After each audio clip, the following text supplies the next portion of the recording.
For more on this, then our international affairs editor, Philip Turle, joins me on set. Hi, Philip. So who comes out on top here?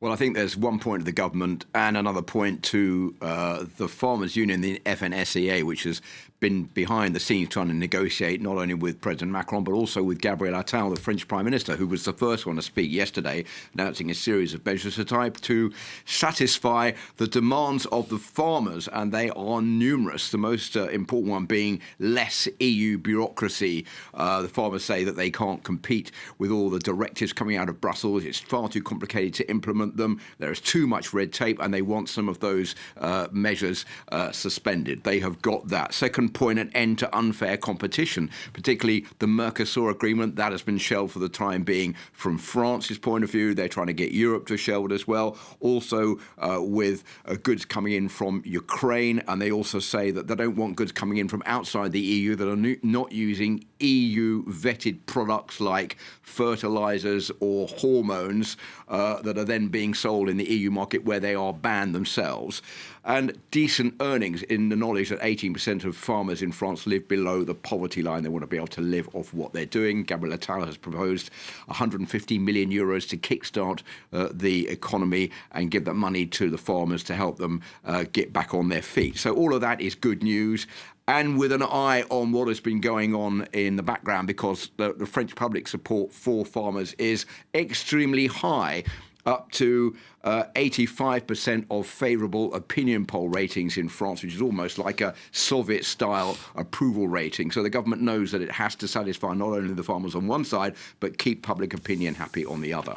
Now, I imagine the government's priority on top of satisfying public opinion, Philip, is to put the brakes on any major upheaval ahead of those European elections coming up in June. Well, there are two important dates. The first one is the agricultural fair, which is going to take place here in Paris on the 24th of February. The government definitely wanted this over and done with before that fair begins, because they didn't want blockades to carry on or that fair be seen as a platform for more recriminations. What they want to do is come up with a working plan for the farmers at the agricultural fair, one of the biggest in Europe, so that everyone can move forward together. Second point, as you said, which is important, is the one behind me. That is the European elections, because the National Rally, the far-right party, is way ahead in the opinion polls in the voting intentions in France, with 27% of voting intentions for that poll, which is taking place on the 9th of June. The government doesn't want more support to go to the National Rally over what the farmers are asking for, because the National Rally are criticising the government for not being able to sustain and support the farmers and give them what they want.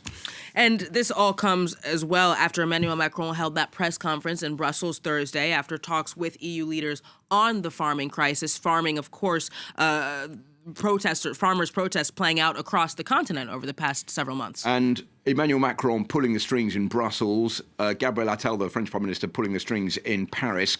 Emmanuel Macron's come up with a pledge for European farmers, saying that there should be increased supermarket checks, for example, to make sure there are not fraudulent goods being bought in and sold more cheaply than European Union-produced goods. A European-wide law to fight unfair competition, increase crop production so that farmers can produce more to make more money, and more financial aid to help young farmers, particularly when it comes to passing from their parents their exploitation down to young farmers without them having to pay lots in death duties or funds to take over the farming institutions that they want to then run. So all of that is in the pipeline. That's something that President Macron has pledged.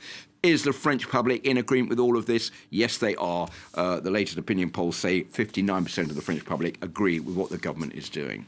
Indeed, impressive support from the French public for these farmers' protests. Philip Turle, thank you very much.